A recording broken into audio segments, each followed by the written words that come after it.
Me gustaría preguntarle, don Ricardo, hoy hemos soltado una pregunta al público, ¿no es cierto?, que tiene relación con estos 20 años después del autogolpe. Una persona que ha tenido el recorrido político de usted y el empresarial también, ¿dónde cambia la historia del Perú? Usted mencionaba, para ser más claro, usted mencionaba a dos tipos de personas hoy en día, ¿no es cierto? Aquel que es OPA, ¿no? Aquel que se considera OPA por ser correcto, honesto, pagador, etcétera, y aquel que se le considera pues, el ganador, el triunfador, por ser deshonesto, hacer cosas bajo la mesa y obtener mucho dinero. ¿En qué momento el Perú se transforma y se vuelve así?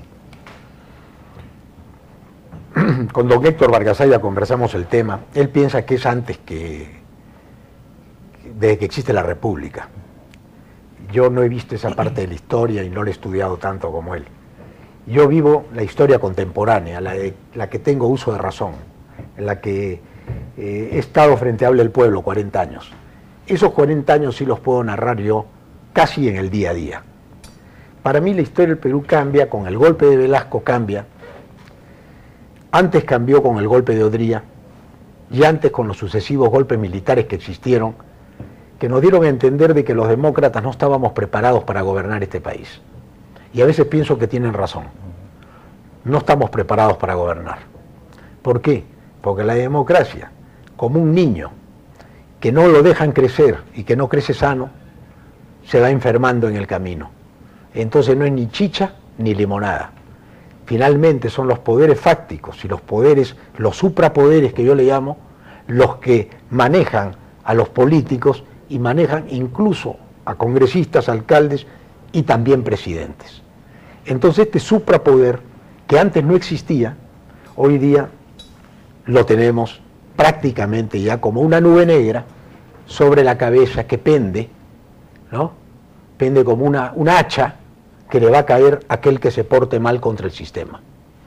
Pero el gran cambio que yo viví fue, no me puedo olvidar, el 3 de octubre, yo estaba en luna de miel con mi primera señora, y me enteré que había habido golpe en Perú, 3 de octubre, yo no estaba en el Perú en ese entonces, estaba disfrutando de mi luna de miel, y tuve que venir, y cuando regresé, ya estaba instalado el gobierno de Velasco Alvarado, el nuevo gobierno de Velasco Alvarado, al cual yo combatí, y al cual, por combatirlo en esa época, yo escribí un editorial que se llamaba El Ronco de la Ciudad, que lo leía el Ronco Gámez, y yo lo escribía en jerga, en Radio Excelsior, en la señera Radio Excelsior, la radio que alguna vez mi padre fundó, no fundó, la compró al ingeniero Mirengui y después se la desarrolló a partir del año 56. Mi padre fue víctima, por ejemplo, de la persecución de Odría por Esparza Sañartu, el oscuro ministro del Interior de aquella época de la dictadura odriísta, y fue una dictadura de derecha. Yo no la viví, mi padre la vivió y me la contó. Y me decía mi padre, yo prefiero la peor democracia que la mejor dictadura. Después vino la dictadura de Velasco Alvarado, una dictadura que alguien dijo que con la dictadura de Velasco se jodió el Perú. Yo pienso que no tanto así, yo pienso que malogró un poco la estructura oligárquica para crear una estructura que no llegó a concretarse, que abortó en el camino porque no había conciencia de patria. Pero las ideas en el fondo no eran malas, eran ideas buenas, pero estaban cargadas de resentimiento. Cuando yo me enfrenté a la dictadura de Velasco, fui perseguido y mi programa fue varias veces cerrado. Y me tuve que ir del país. Estuve en Costa Rica 4 meses, en Panamá 1 año, y venía al Perú, y cada vez que venía me sentía de que aquí ya no tenía cabida. Yo tenía en ese entonces 23 años. Súper joven. Y empezaba mi vida empresarial que terminó en otra cosa. Bueno, pero la dictadura de Fujimori tuvo una connotación, en mi opinión, muy distinta. Fujimori crea una constitución para que el Perú pierda su identidad. Y el Perú pierde su identidad. Es como que uno pierde, no sabe cómo se llama. Te pregunta, ¿cómo te llamas? No, Pepe Rocha, no sé si me llamo Pepe Rocha, ya dudo quién fue mi padre. dudo quién fue mi madre, nos hizo dudar de qué país teníamos. Nos hizo creer que la maledicencia era el mejor idioma. Nos hizo creer que el terrorismo iba a terminar con nosotros. Nos hizo creer que el Perú había que venderlo porque ninguno de los peruanos estaba en capacidad de manejar ninguna de sus empresas. Y más de 6.000 millones de dólares se perdieron en la venta de las empresas, que nunca se sabe dónde están. Algunos dicen que están en la bolsa de algunos que se fugaron del país y ya no vendrán nunca, y otras bolsas están repartidas entre los grandes empresarios que se hicieron ricos en esos años de dictadura. Pero esa dictadura no solamente vendió las empresas, sino que junto con las empresas vendió algo más grande, vendió la identidad del peruano. El peruano comenzó a sentirse que si no tenía un buen carro, que si no entraba a un club, que si no era parte de este sistema neoliberal, era un socialista o un hombre en contra del Perú mismo que quería defender. Un subperuano. Yo diría que se crearon ahí dos clases. La clase que aspiraba el vale todo y la clase que aspiraba a un Perú donde volviéramos a nuestras raíces, que aunque dentro de esa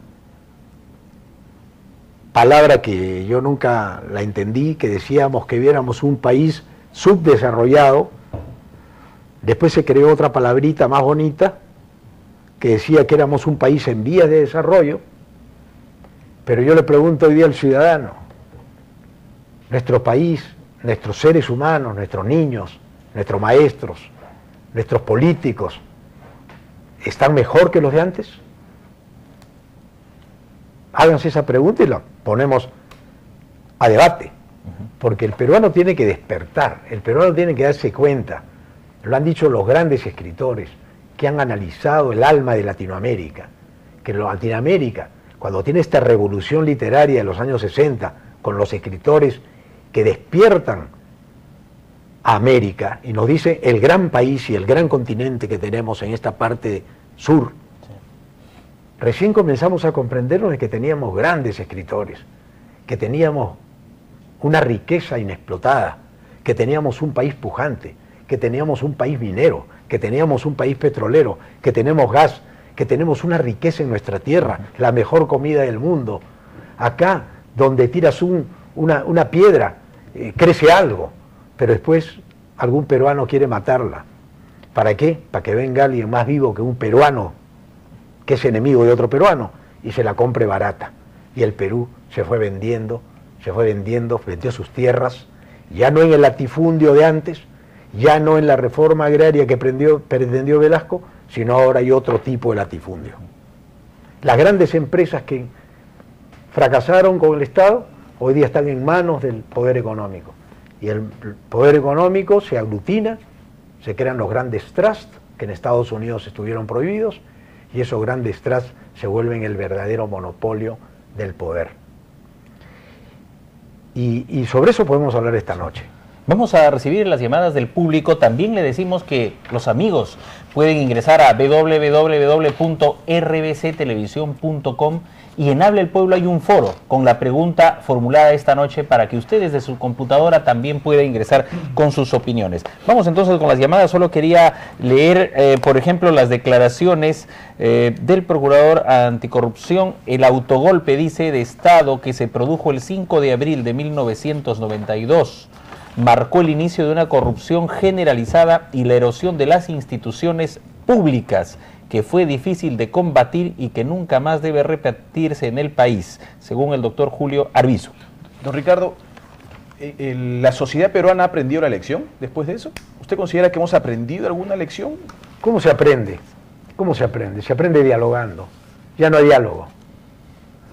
Antiguamente, los broadcasters y los radiodifusores, cada uno tenía una radio, la ley prohibía tener 2 radios, 3 radios, entonces habían 90 o 100 radiodifusores importantes.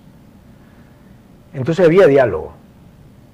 Ahora, ¿cómo podemos dialogar si los grandes medios de comunicación no permiten el diálogo? Ya no existen programas de diálogo, existen programas de cachondeo, de tomadura de pelo, de levantar los antivalores, de mostrar un mundo que no existe, donde tener comerciales con... Fíjense en los comerciales de televisión, todos son con gringuitos, todos son rubios, todos son bonitos, todos son lindos. O sea, no hay una realidad. Imagínense ustedes en Japón, comerciales sin japoneses, pues, ¿no? Bueno, en el Perú hay comerciales sin cholos, pues. Hay comerciales sin negros, hay comerciales sin mestizos. Todos son rubios. Entonces la gente dirá, sí, Ricardo, tú estás diciendo algo que va contra la moda, ¿no? Sí, la moda acá, pero en África, ¿no? No podríamos concebir, pues, que en Costa de Marfil, ¿no? Todos fueran blancos, ¿no? O donde viene Samuel Eto'o, ¿de qué país es Samuel Eto'o? El futbolista que juega en Europa, no me acuerdo en un país africano, ¿no? Tuviéramos a todos rubios. Entonces el Perú ha perdido su identidad. Hay que decirlo con todo su nombre, ¿no? Yo soy peruano, pero soy de origen, todos tenemos de Inga o de Mandinga. Mi padre se apellidaba Belmont, ¿no? De origen, seguramente mi abuelo fue extranjero, mi abuelo Casineri sí fue italiano, pero a mí me parieron acá, yo caminé la calle, conocí el Perú, me siento peruano más que cualquier otra cosa, y sé que el color de la piel no me distingue de ninguno de mis compatriotas. Pero cuando hacemos los distingos en la televisión de manera masiva, en el diálogo que solamente una élite maneja el país, te vas dando cuenta tú que si no estás con esa élite, estás contra la élite, pero en el fondo nadie quiere estar contra ellos. Lo que queremos es ensamblar un país, para ver si nos podemos entender. El público televidente ingresa con su opinión. Buenas noches. Buenas noches. Adelante, caballero. ¿Qué tal? Buenas noches. Es un programa maravilloso, lo acabo de escuchar a don Ricardo, sinceramente es uno de los personajes que pocos quedan en el país y ojalá que él dure muchísimos años, a pesar que dice que no lo va a hacer, así que don Ricardo, yo creo que va a vivir usted muchos años, porque esa gente con corazón, con esa gente que piensa como usted, que piensa en su pueblo, que el pueblo salga, sea libre, independiente, sea un pueblo pensador, con raciocinio y respeto y querer a su patria, la verdad gente como usted lo necesitamos. Pero yo creo, viendo la pregunta, don Ricardo, pienso que usted tiene mucha razón. Yo no creo que sea los últimos 20 años que cambió el Perú, pero tomándolo como balance, si tomamos como balance esos 20 años, en cierta forma, digamos que no es un balance, digamos, político, un balance económico, no podría ser negativo. Si lo tomamos desde muchos años atrás, como usted lo mencionó, por supuesto que la respuesta sería distinta. Pero yo creo que esos 20 años del golpe, de alguna forma, si bien es cierto que hemos perdido, como usted dice, don Ricardo, cierta identidad, pero yo creo que la identidad no se consigue con un papel, don Ricardo, no se consigue con una constitución, que no lo ha cambiado nadie, ni lo quiso cambiar el señor Toledo, ni lo quiso cambiar el señor Alan García. Cuando se quiere cambiar nunca hay quórum y consecuencia, por alguna razón se mantiene esa constitución del año 93, que muchas veces se ha proclamado, han salido muchísimos líderes a decir que se cambie, pero jamás se hizo. Creo que en la parte, la identidad se consigue queriendo a su patria, don Ricardo, y usted lo ha dicho, amando a su patria, habiendo buena educación, que es un punto que usted también tocó. La educación que en este país nunca se tomó en cuenta. ¿Por qué? Porque se quiere al cholo barato. Porque no se quiere al peruano verdadero, se quiere los grandes apellidos que no son raíces nacionales, que no son... Muchas gracias al amigo participante. Aquí nos formulamos varias veces qué país queremos. ¿Y hoy somos un mejor país que hace 20 años o no? Vamos con la llamada.